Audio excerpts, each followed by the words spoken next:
En pocos días se conocerá el índice de precios al consumidor del mes de junio, del mes pasado. Eso el INDEC lo va a informar oficialmente el día 12 de julio. Pero, por supuesto, todos los analistas, todos los consultores ya empiezan a trazar sus propias cifras con la pregunta del millón. ¿Cuán cerca va a estar ese índice en relación con el 4,2% que registró en mayo? Bueno, hay un cierto consenso de que en junio, la inflación va a estar por arriba de ese número. Esto es reconocido casi en forma abierta por el propio gobierno. Allí influyen varios temas, influye por supuesto el tema tarifario, pero de esto vamos a hablar con Lautaro Moschet, economista de la Fundación Libertad y Progreso, que ayer publicó su propio informe del índice de precios al consumidor, que registró un aumento del 5,4% para el mes de junio. ¿Qué tal, Lautaro? Gracias por atendernos. ¿Qué tal? Buen día para todos. ¿Cómo están?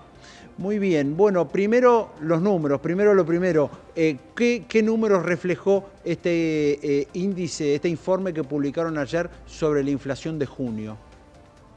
Bueno, bien, como bien anticipaste, la verdad es que el índice de Libertad y Progreso nos arrojó una inflación mensual del 5,4%, lo cual estuvo fuertemente influenciado por el aumento tarifario, tanto de energía o electricidad como de gas, ¿sí? Que aportaron más de un punto porcentual, con lo cual la aceleración respecto al mes de mayo está fuertemente explicada Ujú. por este incremento tarifario, mientras que la evolución de los precios de lo que es la inflación núcleo, ¿sí? Continúa con signos de desaceleración y se encontró en torno al 4%, con lo cual eso nos da la pauta de que efectivamente la aceleración del mes de junio es algo transitorio debido al ajuste de los precios relativos y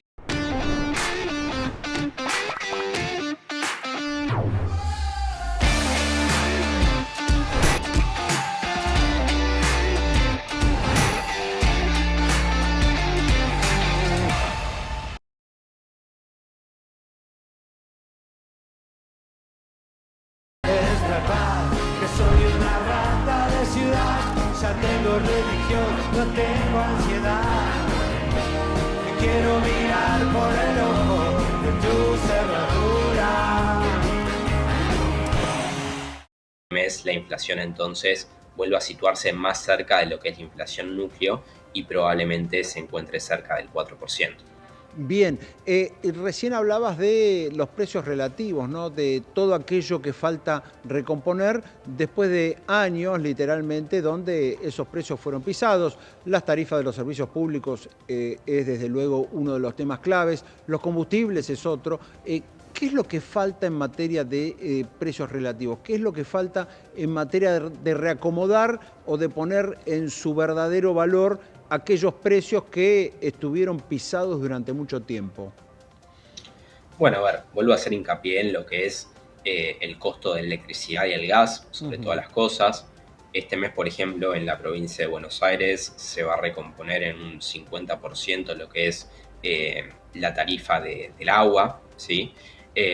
Pero, Ujú. por ejemplo, hay otros que ya fueron ajustándose, por ejemplo, los combustibles. Hoy en día ya podemos decir que el precio del combustible en Argentina es prácticamente similar al precio del combustible en otros países de la región, con lo cual ahí la verdad es que el ajuste que queda por hacer es bastante menor en comparación, insisto, con lo que hay que hacer, por ejemplo, en electricidad, que es básicamente el componente con mayor incidencia, ¿sí? De cara Ujú. a lo que queda de hacer el ajuste de precios relativos. Y Bien. después, obviamente, con respecto a otros rubros que están más marcados por la propia dinámica del mercado, eso se va a ir regulando solo en la medida que también haya mayor competencia, ¿sí? Entre los distintos sectores, por ejemplo, lo que es el rubro textil o mismo muchos sectores dentro de lo que es el componente de alimentos que han tenido poca competencia en los últimos años y en estos últimos meses empezamos a notar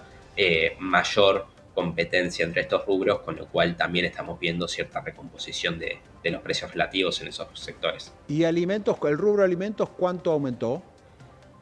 Bueno, a ver, en el último mes alimentos tuvo una variación de 3,4%, con Ujú. lo cual sigue siendo uno de los componentes que tira hacia abajo el índice de inflación, dado que está por debajo precisamente del nivel general, ¿no?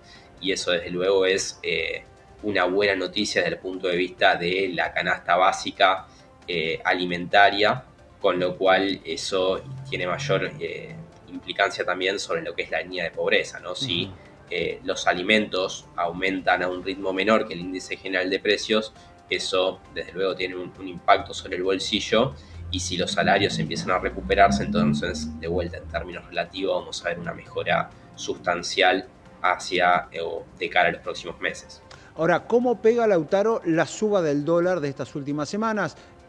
Hoy por hoy, en este momento, ya estamos hablando de un dólar de 1.400 pesos. La variante que uno elija, hasta el dólar cripto, lo que fuese, la variante que uno elija está en ese nivel. Digamos, el dólar de 1.200 y algo, 1.300 prácticamente quedó atrás.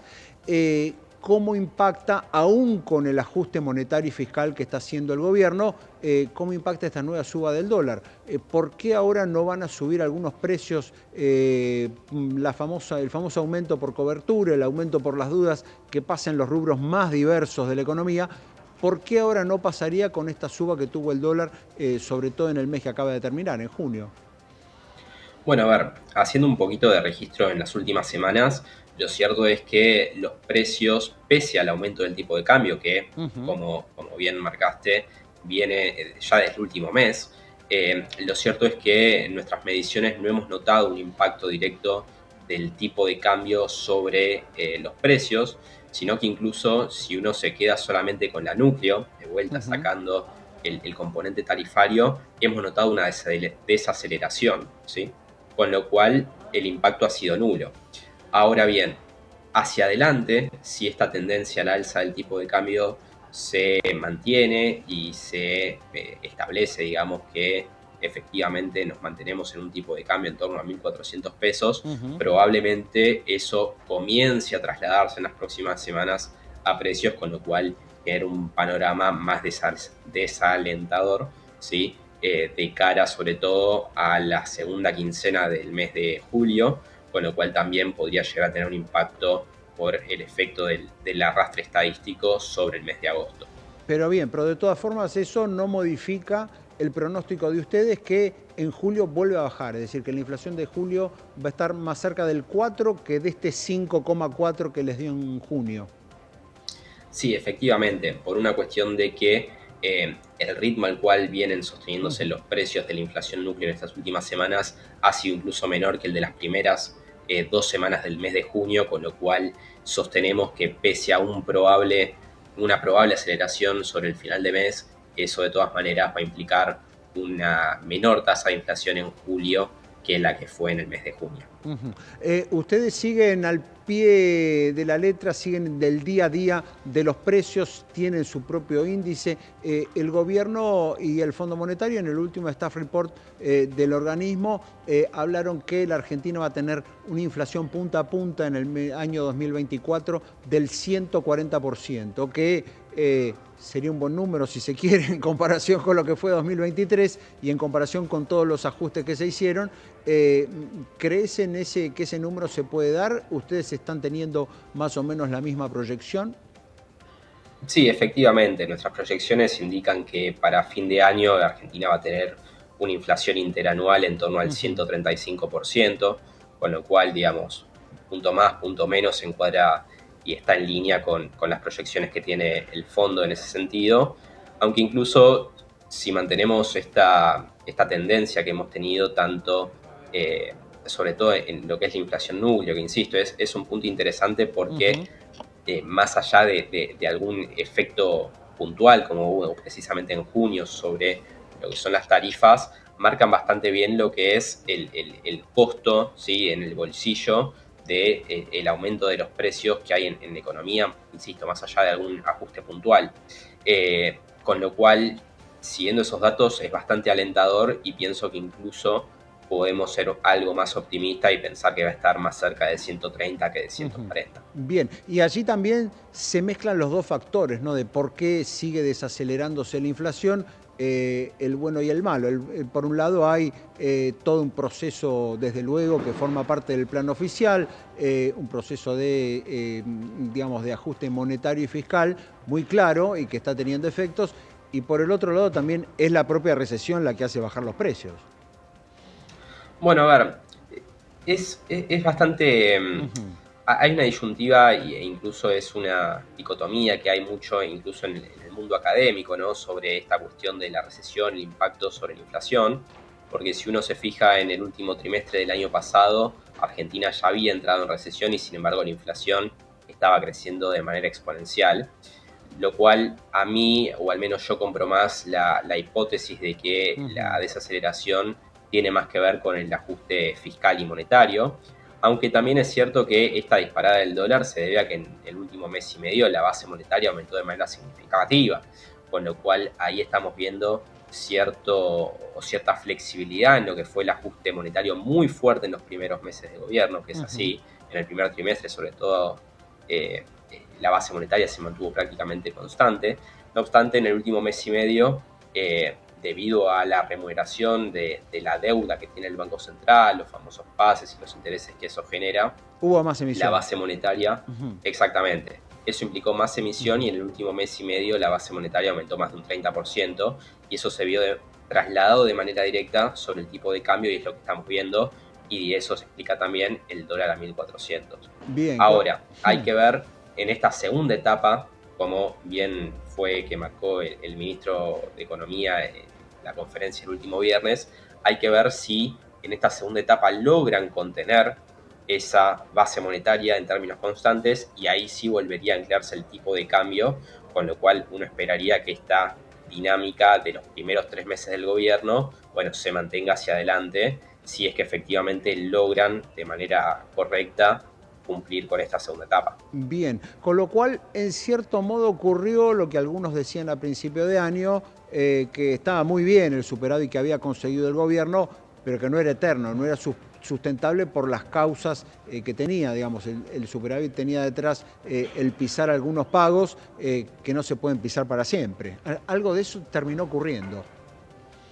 Bueno, a ver, cuidado, porque también si uno se Ujú. fija en el último resultado fiscal, sí, que los últimos datos que tenemos son del mes de mayo, el gobierno logró el mayor superávit de los 5 meses o Ujú. 6 meses que lleva de gobierno, con lo cual, en cierto sentido, el tema fiscal me parece que el gobierno ha logrado sostenerlo y sobre todas las cosas teniendo en cuenta que se aprobó la ley bases. Yo creo que eso fue un alivio realmente para el gobierno en términos fiscales y le va a permitir de cara a fin de año poder cumplir con la meta del equilibrio fiscal e incluso quedarse con algún excedente, es decir, algún Ujú. superávit, eh, teniendo en cuenta también el pago de los intereses. Entonces el plano fiscal hoy en día me parece que ya ha dejado de ser el Ujú. principal problema del gobierno y tiene que concentrarse de manera exclusiva, o no exclusiva, pero prestarle una mayor atención a lo que hace con el régimen monetario. Y el mercado también está viendo con mucha atención eso, y es por eso que se Ujú. genera una incertidumbre, por eso tenemos el aumento del tipo de cambio, porque todavía hay mucha expectativa sobre lo que va a pasar con el régimen monetario cuando se sale del cepo, y eso también desde luego tiene su implicancia sobre lo que son las inversiones y con lo cual eso a su vez repercute sobre la velocidad a la cual vamos a salir de la recesión. Bien. Entonces, efectivamente, esta Ujú. segunda etapa, con lo que ocurra en el régimen monetario, va a ser determinante sin lugar a dudas sobre el futuro económico del país, al menos en este segundo semestre y probablemente también para el año que viene. Bien, con lo cual, digamos, por el momento hay que esperar que la inflación retome el sendero descendente, pero desde luego con algunas incertidumbres, sobre todo en lo que tiene que ver con el dólar. Lautaro, muchísimas gracias por este contacto. Un gusto, hasta luego. Hablamos con Lautaro Moschet, economista de la Fundación Libertad y Progreso. No se vaya, seguimos en Canal E.